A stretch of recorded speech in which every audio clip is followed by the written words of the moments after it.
Baik, untuk materi pertama akan disampaikan oleh saya sendiri, yaitu tentang hikmah, mau'idhah, dan mujadalah yang terdapat pada Quran Surat An-Nahl ayat 125 yang berbunyi, Bismillahirrahmanirrahim.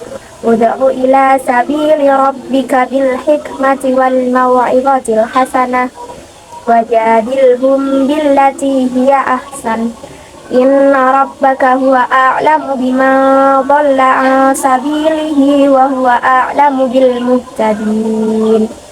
Yang artinya, uda'u, serulah, ila, kepada, sabili, jalan, rabbika, Tuhanmu, bil hikmati, dengan hikmah, wal mau'idhati, dan pelajaran, al hasanah, yang baik, wajadilhum, serta debatlah mereka, billati, dengan cara, hiya ahsan, yang lebih baik. Inna, sesungguhnya, rabbaka, Tuhanmu, huwa, dialah, a'lamu, yang lebih mengetahui, bima dhalla, siapa yang tersesat, an sabilihi, dari jalannya, wahwa, dan dialah, a'lamu, yang lebih mengetahui, bil muhtadin, orang-orang yang mendapatkan petunjuk. Munasabah dari ayat ini dari ayat-ayat sebelumnya, yaitu ayat 124, dijelaskan tentang sikap penolakan atau ketidakpercayaan kaum kafir untuk beriman kepada wahyu Allah dan mengajukan syarat bahwa mereka tidak akan beriman hingga diberikan kepada mereka wahyu sebagaimana yang diberikan kepada Rasul Allah sebelumnya. Hal ini menunjukkan sikap penolakan yang keras terhadap risalah Allah dan kebenaran yang dibawa oleh para Rasul Allah. Sebagai kelanjutan, ayat 125 ini merespon sikap penolakan pada ayat sebelumnya. Allah memerintahkan kepada Rasul dan orang-orang beriman untuk berdakwah, menyampaikan pesan dengan hikmah dan pelajaran yang baik, serta bantahan dengan cara yang terbaik. Dakwah dengan bijaksana dan hikmah ini menjadi kunci untuk membawa orang lain kepada jalan yang benar, yaitu agama Islam. Dapat disimpulkan bahwa ayat 125 ini adalah solusi untuk menghadapi tantangan yang terjadi pada ayat sebelumnya. Asbabun nuzul. Pada kitab tafsir Al-Misbah, Ibnu Katsir, Al-Azhar, dan Muyassar tidak ditemukan adanya penjelasan mengenai sebab turunnya ayat ini. Tetapi pada tafsir Jalalain disebutkan bahwa ayat ini diturunkan sebelum diperintahkannya untuk memerangi orang-orang kafir. Ayat ini diturunkan ketika Hamzah ibnu Abdul Muthalib radhiyallahu an gugur pada saat perang Uhud dalam keadaan tercincang. Ketika Nabi Muhammad SAW melihat keadaan jenazahnya, beliau SAW bersumpah melalui sabdanya, "Sungguh, aku bersumpah akan membalas 70 orang dari mereka sebagai penggantimu." Makna kata penting, 1. Bil hikmah, yaitu dengan hikmah.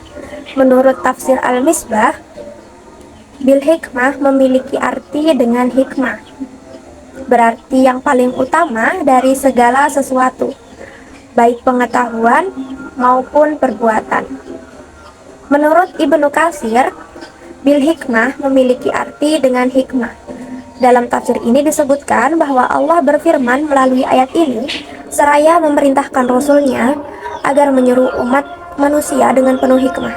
Ibnu Jarir mengatakan, yaitu apa yang telah diturunkan kepada beliau berupa Al-Quran dan Sunnah, serta pelajaran yang baik yang di dalamnya berwujud larangan dan berbagai peristiwa yang disebutkan agar mereka waspada terhadap siksa Allah Ta'ala. Menurut tafsir Al-Misbah, bil hikmah memiliki arti kebijaksanaan, yaitu dengan cara bijaksana, akal budi yang mulia, dada yang lapang, dan hati yang bersih menarik perhatian orang kepada kepercayaan terhadap Tuhan. Menurut tafsir Muyassar, bil hikmah memiliki arti dengan hikmah atau bijaksana, yaitu menyeru manusia dengan cara bijaksana, seperti yang telah Allah wahyukan kepada Rasul di dalam Al-Quran dan As-Sunnah.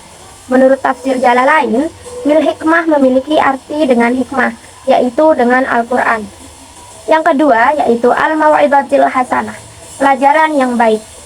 Menurut tafsir Al-Misbah, al-mau'izatil hasanah memiliki arti pengajaran yang baik.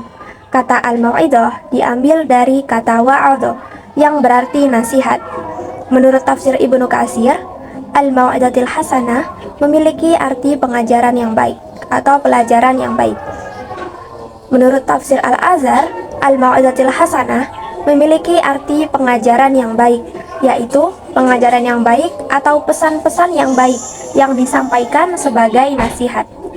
Menurut tafsir Muyassar, al-mau'izatil hasanah memiliki arti nasihat yang baik, yaitu bicaralah kepada manusia dengan metode yang sesuai dengan mereka, dan nasihati mereka dengan baik-baik yang akan mendorong mereka menyukai kebaikan dan menjauhkan mereka dari keburukan.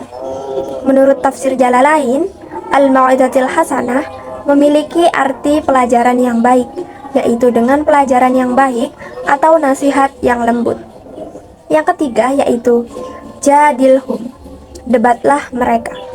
Menurut tafsir Al-Misbah, jadilhum memiliki arti bantahlah mereka, yaitu bantahlah siapapun yang menolak atau meragukan ajaran Islam dengan cara yang terbaik. Menurut tafsir Ibnu Katsir, jadilhum memiliki arti bantahlah mereka, yaitu bantahlah mereka dengan cara yang lebih baik. Menurut tafsir Al-Azhar, jadilhum memiliki arti bantahlah mereka, yaitu bantahlah mereka dengan cara yang lebih baik. Menurut tafsir Muyassar, jadilhum memiliki arti bantahlah mereka, yaitu debatlah mereka dengan cara perdebatan yang terbaik, dengan halus dan lemah lembut.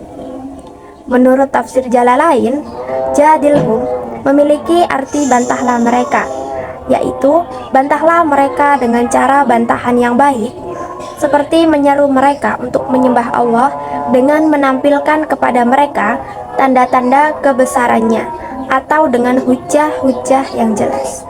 Yang pertama yaitu tafsir Al-Misbah.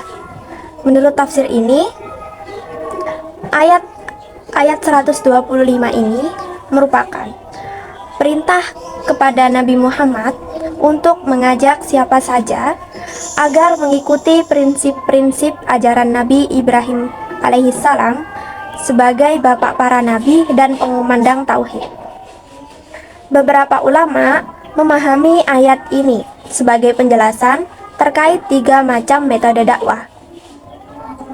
Yang pertama yaitu terhadap cendekiawan yang memiliki pengetahuan tinggi diperintahkan untuk menyampaikan dakwah dengan hikmah.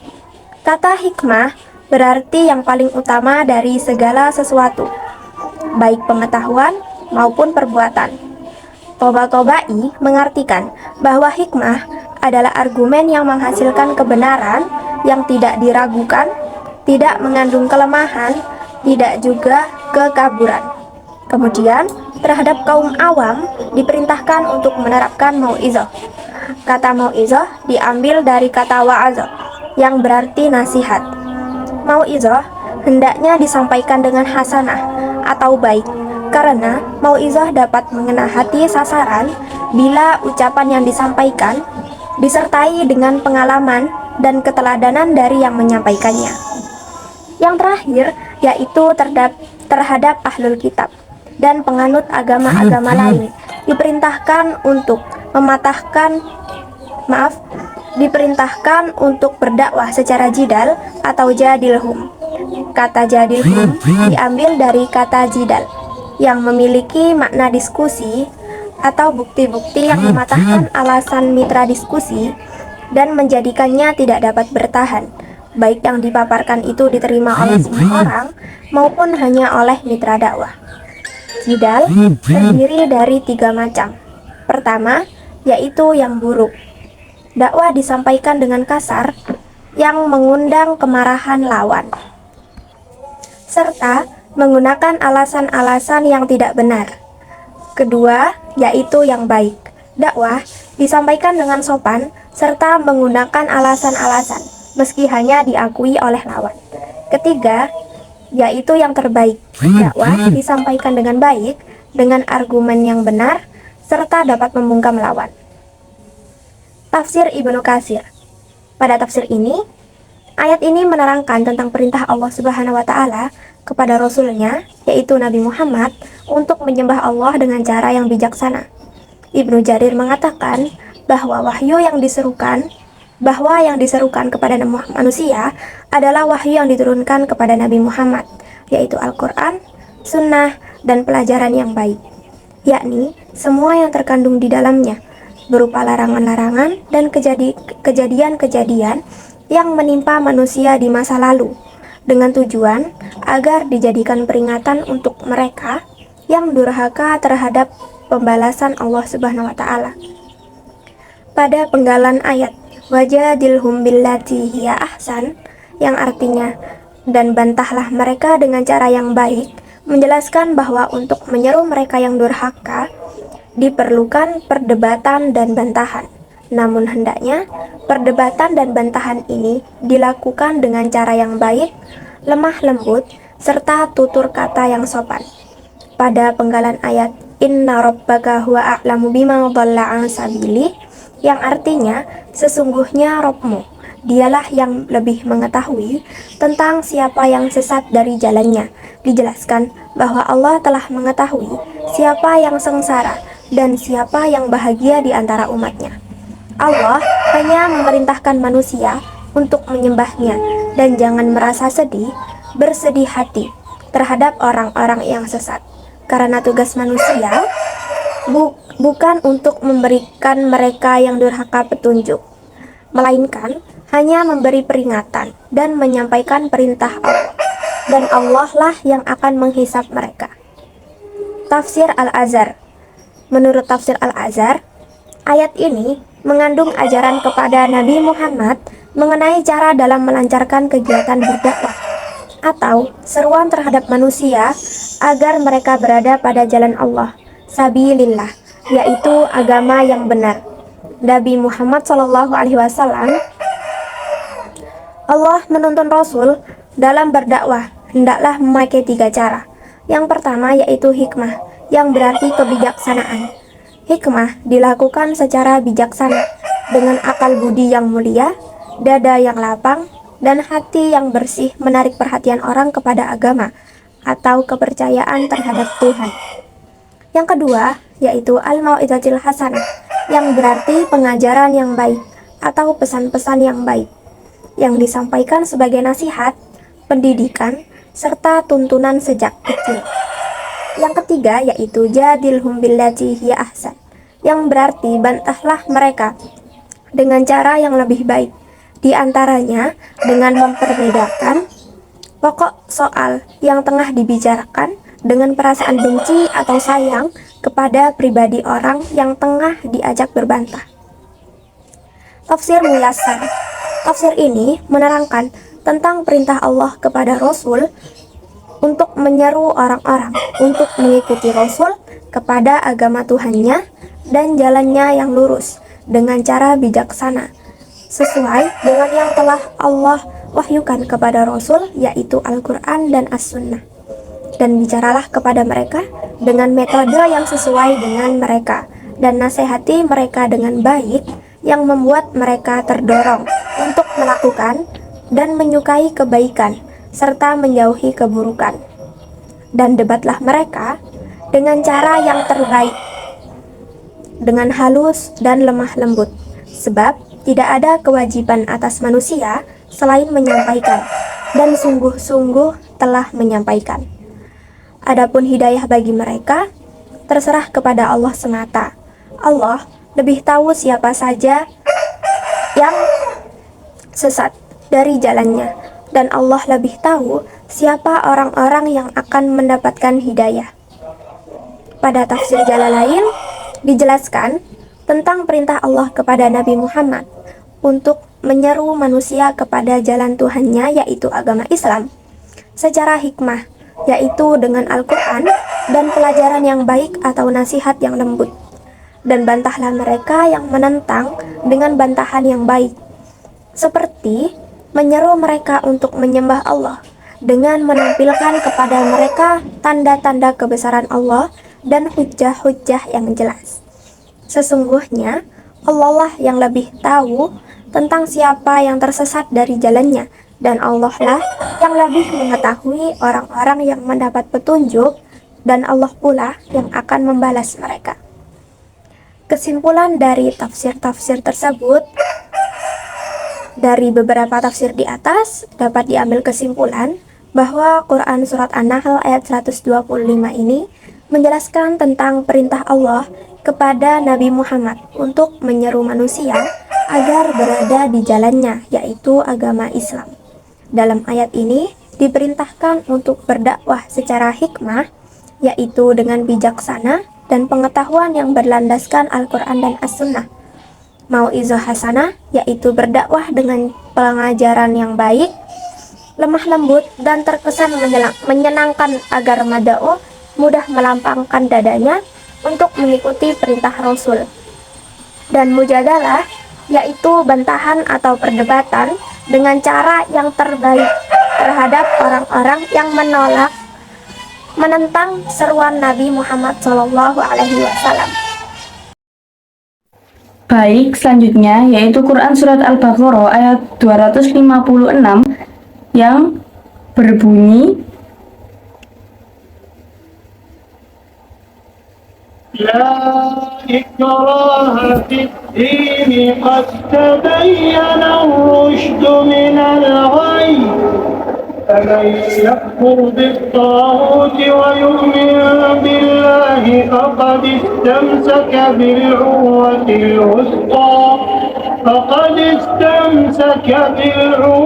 الوثقى لا انفصام لها والله سميع عليم. Inti dari ayat ini yaitu kebebasan beragama tanpa adanya paksaan. Munasabah dari ayat ini yaitu pada ayat sebelumnya, ayat 255 yang bermakna ketuhanan seluruhnya. Dan dilanjutkan dengan ayat 256 yang menjawab atau merespon penegasan tauhid pada ayat sebelumnya, bahwasanya manusia telah dibekali oleh akal untuk membedakan yang benar dan yang salah. Juga jika seseorang itu telah bertauhid seperti yang dikatakan oleh Quran Surat Al-Baqarah ayat 255 sebelumnya, maka akan dengan mudah menerima dan memahami kebenaran tanpa perlu adanya paksaan lagi. Asbabun nuzul dari ayat ini yaitu tidak boleh memaksa siapapun untuk memasuki agama Islam, tidak terkecuali pada anaknya sendiri, seperti yang dilakukan sebagian sahabat Ansor kepada anak mereka. Makna penting atau kata kunci dari Quran Surat Al-Baqarah ayat 256 ini, yang pertama yaitu tidak ada paksaan. Yang kedua, yang tidak ada paksaan tadi berbunyi la ikroha. Yang kedua yaitu tabayyana rusydu minal ghayy, yang artinya telah jelas jalan yang benar daripada yang salah. Yang ketiga yaitu taghut atau perbuatan yang melampaui batas, atau dalam beberapa kitab tafsir itu artinya setan atau berhala. Lalu dijelaskan oleh beberapa tafsir yang pertama yaitu tafsir Al-Azhar yang berbunyi jalan yang benar dan sesat berbeda. Apabila seseorang menolak pengaruh taghut dan terus beriman, maka kebenaran mudah diterima tanpa paksaan. Yang kedua, tafsir Al-Misbah yang berbunyi, Allah menghendaki semua orang yang merasakan kedamaian, sehingga Islam agama yang membawa kedamaian, sedangkan pemaksaan menyebabkan jiwa tidak damai. Selanjutnya, tafsir Ibnu Katsir yang berbunyi, jangan kalian memaksa orang lain memeluk Islam karena ayat, dalil-dalil, dan bukti-bukti yang jelas dan gamblang sehingga tidak perlu paksaan. Selanjutnya, yaitu tafsir Jalalain yang bunyinya tidak ada paksaan dalam memeluk Islam karena telah jelas bukti dan semua keterangan-keterangan keimanan adalah kebenaran.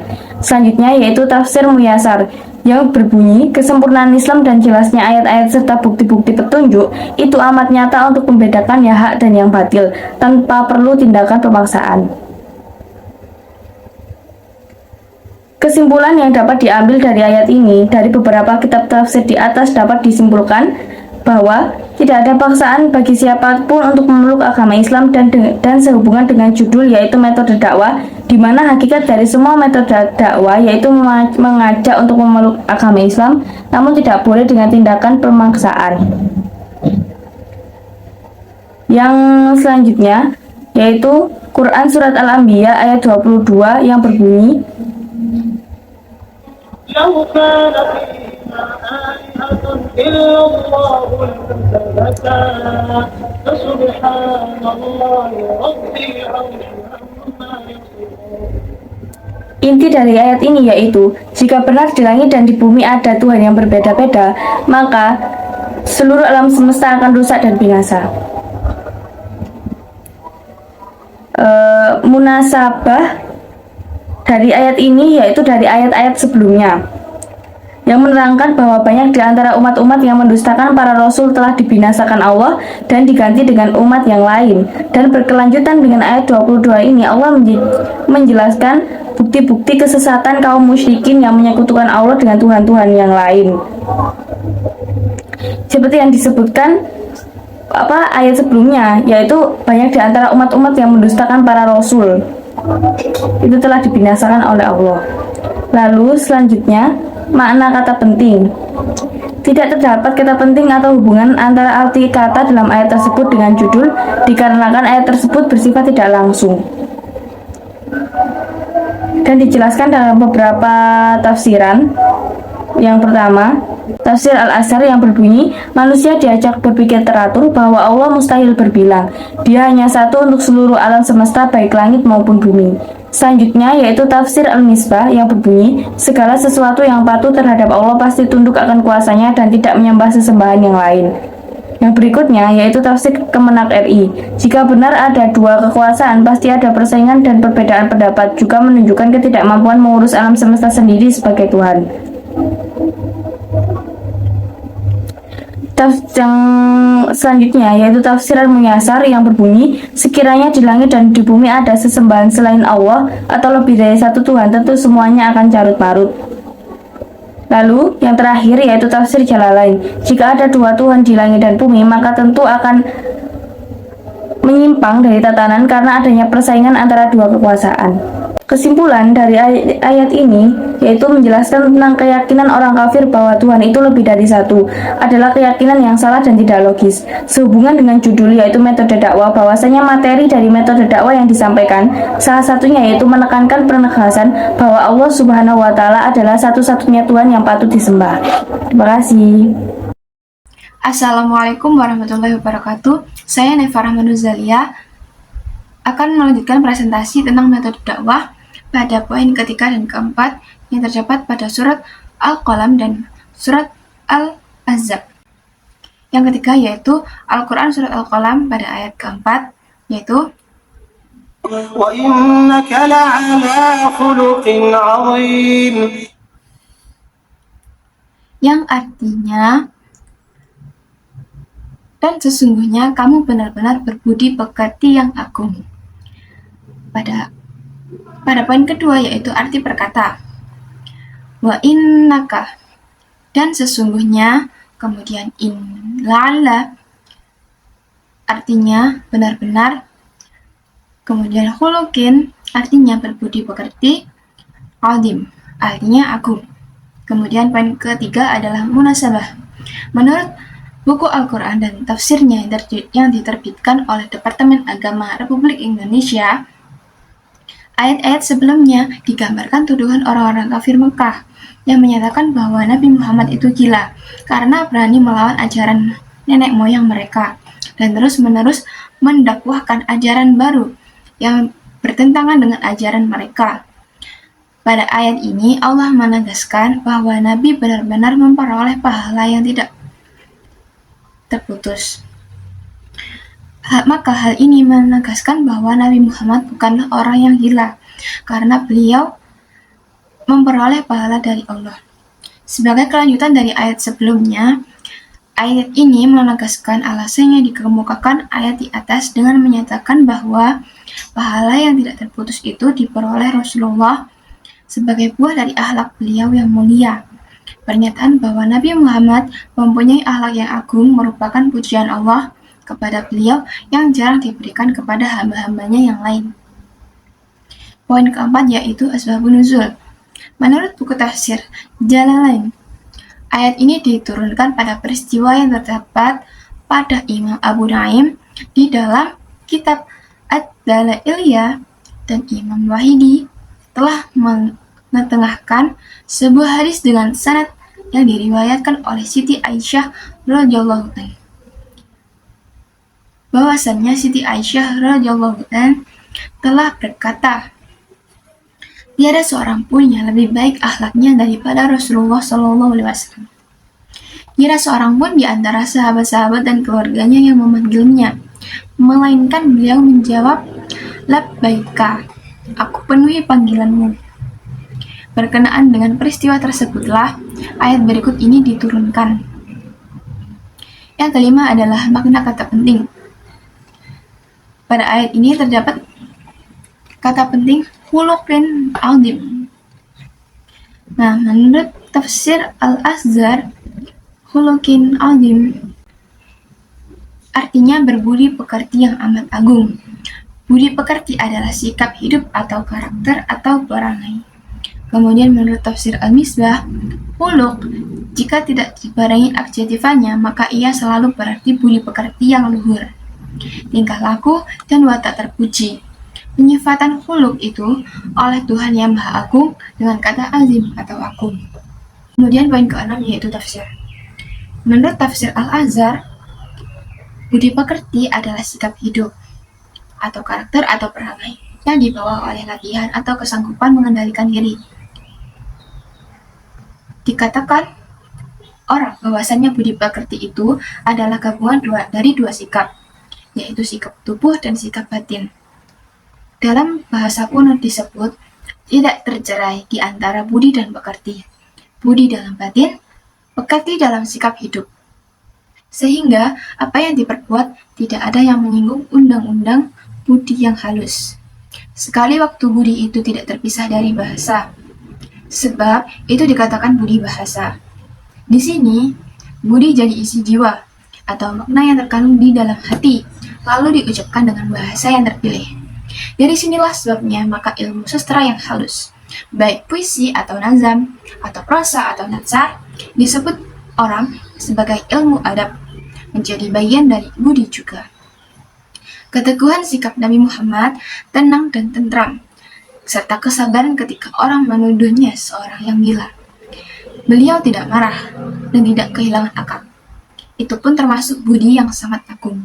Keberhasilan Nabi Muhammad dalam melakukan dakwah ialah karena kesanggupannya menahan hati menerima celaan-celaan dan makian yang tidak semena-mena dari orang-orang yang bodoh. Kemudian menurut tafsir Al-Misbah, keluaran budi pekerti Nabi yang mencapai puncaknya itu bukan saja dilukiskan oleh ayat di atas dengan kata innaka atau sesungguhnya engkau, tapi juga tanwin atau bunyi berdengung dengan kata khuluqin dan huruf lam yang digunakan untuk mengukuhkan kandungan pesan yang menghiasi kata ala di samping kata ala itu sendiri sehingga berbunyi la'ala. Dan yang terakhir pada ayat ini adalah penyifatan khuluq itu oleh Tuhan yang Maha Agung dengan kata azim atau agung. Yang kecil bila menyifati sesuatu dengan agung, belum tentu agung menurut orang dewasa. Tetapi jika Allah yang menyifati sesuatu dengan kata agung, maka tidak dapat terbayang betapa keagungannya. Menurut tafsir Ibnu Katsir, Allah SWT memberikan kepada Nabi Muhammad SAW berupa akhlak yang sangat agung. Kemudian Al-Awfi meriwayatkan dari Ibnu Abbas, sesungguhnya engkau benar-benar berada di dalam agama yang agung, yaitu Islam.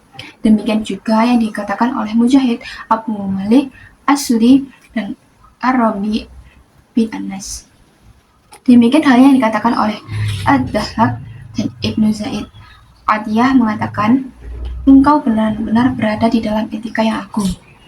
Ma'mar menceritakan dari Qatadah, Aisyah pernah ditanya tentang akhlak Rasulullah. Maka dia menjawab, akhlak beliau adalah Al-Quran. Demikianlah hadis singkat dari hadis yang cukup panjang. Dan juga telah diriwayatkan oleh Imam Muslim dalam kitab sahihnya dari hadis Qatadah yang cukup panjang. Dan itu berarti bahwa Nabi Muhammad SAW menjadi percontohan Al-Quran, baik dalam perintah, larangan, sebagai karakter sekaligus perangai beliau. Beliau berperangaian Al-Quran dan meninggalkan perangai yang beliau bawa sejak lahir. Adapun yang diperintahkan Al-Quran, maka beliau pasti akan mengerjakannya. Menurut tafsir Al-Qurtubi, Ibnu Abbas dan Mujahid berkata, Allah berfirman, la'ala khuluqin, benar-benar berbudi pekerti, yakni berada di atas agama yang agung dari berbagai agama, di mana tidak ada agama yang lebih disukai dan diridhoi Allah daripada agama itu. Dalam Sahih Muslim diriwayatkan dari Aisyah bahwa budi pekerti beliau adalah Al-Quran. Kemudian Ali dan Atiyah berkata, budi pekerti itu adalah budi pekerti Al-Quran. Menurut satu pendapat, budi pekerti itu adalah kelembutan beliau terhadap umatnya dan penghormatan beliau terhadap mereka. Kemudian Qatadah berkata, budi pekerti itu adalah perintah Allah yang beliau laksanakan dan larangan Allah yang beliau jauhi. Kemudian satu pendapat lain, maksud firman Allah itu adalah sesungguhnya engkau mempunyai watak yang mulia. Al-Mawardi berkata, pendapat inilah yang kuat, sebab hakikat al-khuluq dalam bahasa Arab adalah etika yang dimiliki oleh manusia pada dirinya yang dinamakan dengan khuluq. Sebab etika ini menjadi seperti fisik atau bawaan sejak lahir pada dirinya. Adapun etika yang sudah tertanam kuat pada dirinya. Kemudian Aisyah juga berkata, tidak ada seorang pun yang budi pekertinya lebih baik daripada Rasulullah SAW. Tidaklah seseorang dari sahabatnya atau keluarganya memanggilnya, kecuali dia menjawab, aku memenuhi panggilanmu. Oleh karena itulah Allah SWT berfirman, wa innaka la'ala khuluqin 'adzim. Dan sesungguhnya kamu benar-benar berbudi pekerti yang agung. Dalam firman Allah ini tidak disebutkan budi pekerti yang terpuji, sebab Nabi Muhammad SAW mempunyai bagian yang sangat besar terhadapnya. Al-Junaid berkata, budi pekerti beliau disebut agung, sebab beliau tidak mempunyai keinginan kecuali terhadap Allah. Maksudnya adalah, sesungguhnya engkau, wahai Muhammad, benar-benar berbudi pekerti yang agung. Itulah adab Al-Quran yang diajarkan Allah SWT kepada beliau, yaitu Islam dan syariatnya.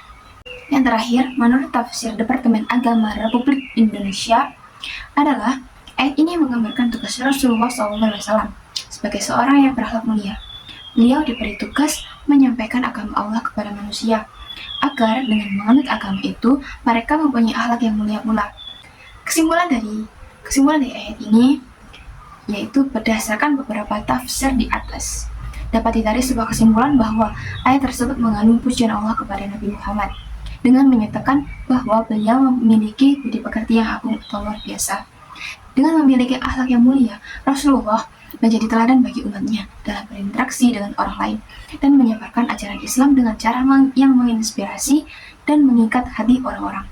Oleh karena itu, dakwah yang persuasif sesuai dengan karakter dan akhlak Rasulullah SAW yang agung. Kemudian yang keempat adalah Al-Quran Surat Al-Ahzab ayat 21, yaitu قد كان لكم في رسول الله أسوة حسنة لمن كان يرجو الله واليوم الآخر وذكر الله كثيرا.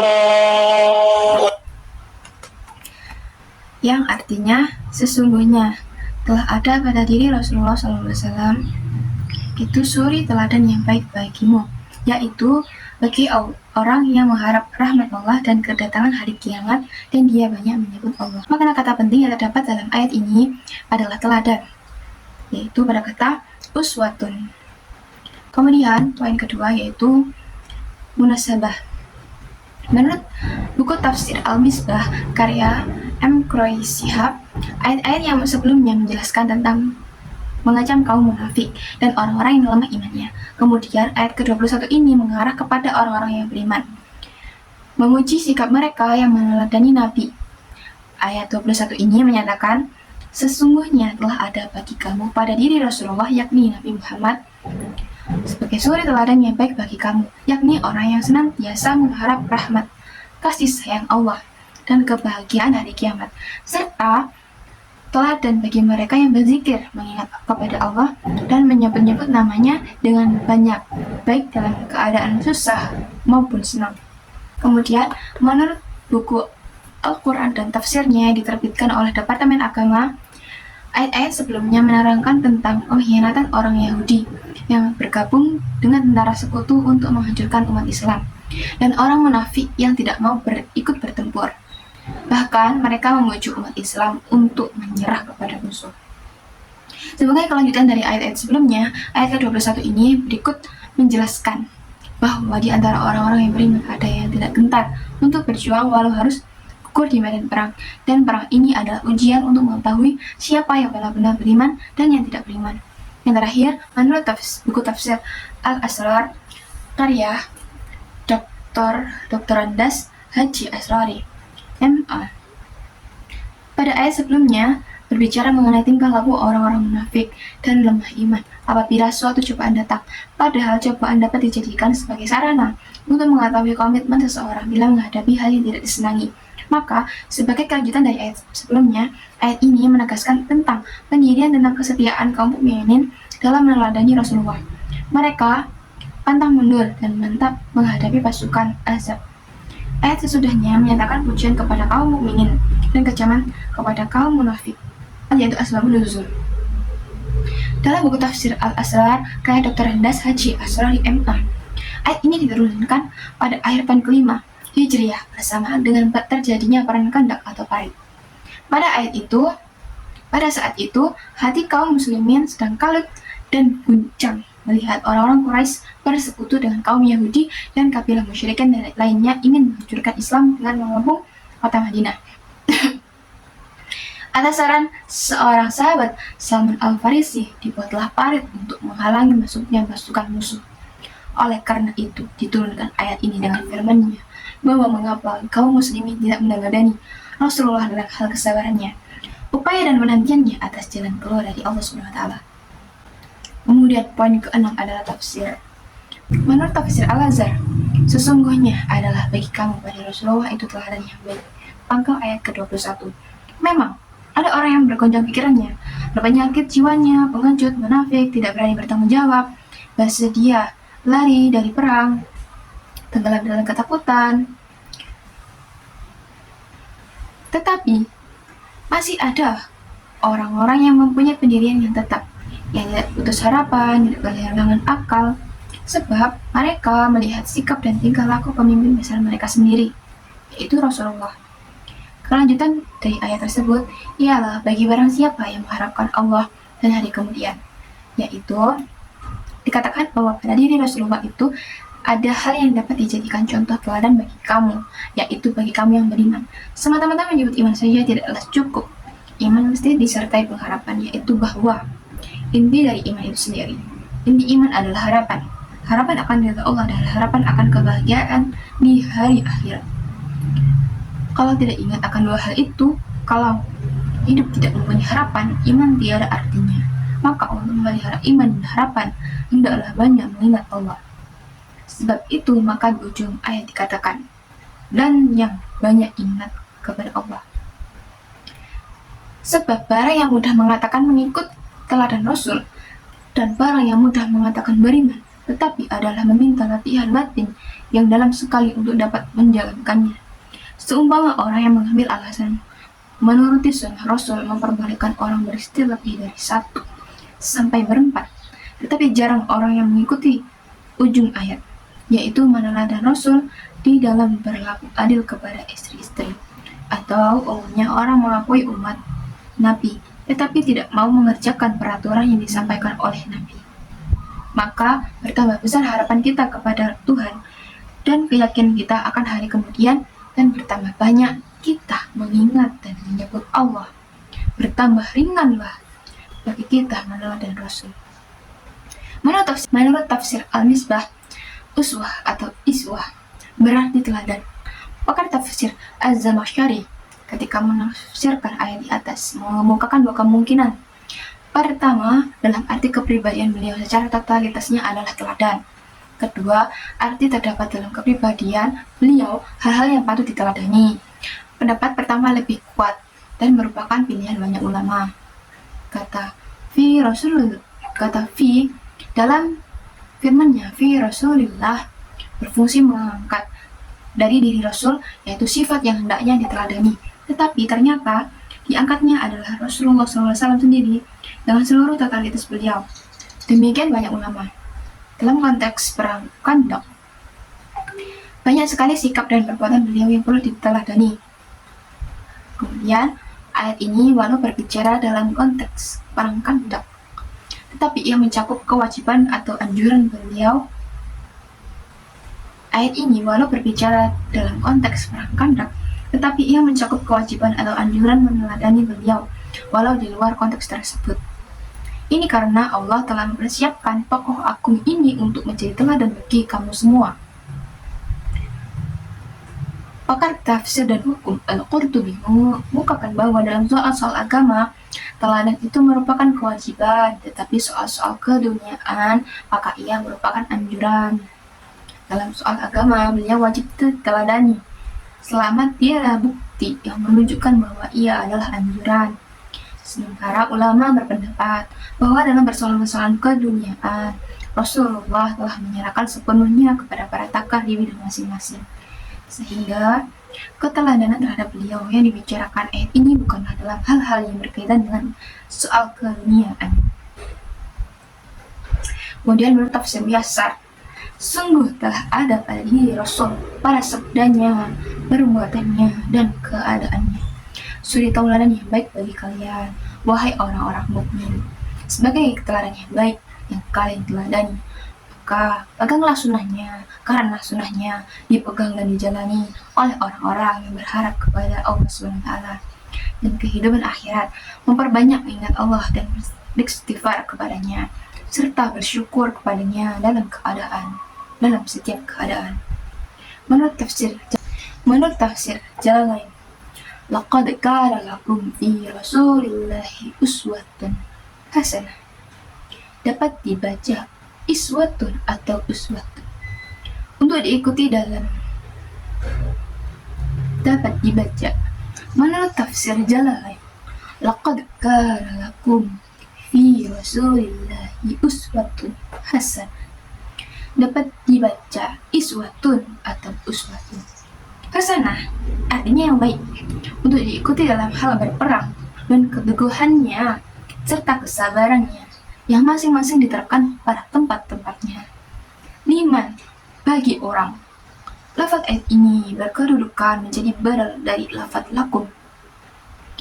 Kana yarjullah, yang harap rahmat Allah, yakni takut kepadanya. Wal yawmal akhir wa dzakarallaha katsira, dan hari kiamat, dan dia banyak menyebut Allah. Berbeda halnya dengan orang-orang yang selain mereka. Kemudian yang terakhir, menurut tafsir Departemen Agama Republik Indonesia, pada ayat ini Allah memperingatkan orang-orang munafik bahwa sebenarnya mereka dapat memperoleh teladan yang baik dari Nabi. Rasulullah adalah seseorang yang kuat imannya, berani, sabar, dan tabah menghadapi segala cobaan, percaya sepenuhnya kepada segala ketentuan Allah, dan mempunyai akhlak yang mulia. Jika mereka benar-benar bercita-cita ingin menjadi manusia yang baik, berbahagia hidup di dunia dan di akhirat, tentulah mereka akan mencontoh dan mengikutinya. Akan tetapi, perbuatan dan tingkah laku mereka menunjukkan bahwa mereka tidak mengharapkan keridhaan Allah dan segala macam bentuk kebahagiaan hakiki itu. Yang ketujuh, yaitu kesimpulan. Berdasarkan beberapa tafsir di atas, dapat diambil sebuah kesimpulan bahwa Al-Quran Surat Al-Ahzab pada ayat ke-21 ini menjelaskan bahwa Allah memerintahkan umat manusia untuk menjadikan Nabi Muhammad sebagai teladan yang baik dalam kehidupan mereka. Rasulullah adalah contoh yang sempurna untuk diikuti, terutama bagi mereka yang mengharapkan rahmat Allah dan mengingat hari kiamat. Ayat ini memiliki hubungan dengan metode dakwah secara persuasif. yang dapat dilihat dalam upaya Rasulullah untuk menjadi teladan yang baik bagi umatnya. Para metode dakwah persuasif melibatkan argumentasi yang meyakinkan dan perilaku yang beri contoh positif bagi orang lain. Sehingga dalam konteks ayat ini Rasulullah dianggap sebagai suri teladan yang baik, yang menunjukkan bahwa metode dakwah persuasif adalah cara yang efektif untuk menyampaikan ajaran Islam dengan menunjukkan kebaikan dan keteladanan dalam tindakan dan kata-katanya. Cukup sekian presentasi yang dapat kami sampaikan. Saya Nefar Muzalia mewakili kelompok 5. Izin pamit undur diri dan menutup presentasi ini. Sekian, terima kasih. Wabillahi taufiq wal hidayah, wa ridho wal inayah. Wassalamualaikum warahmatullahi wabarakatuh.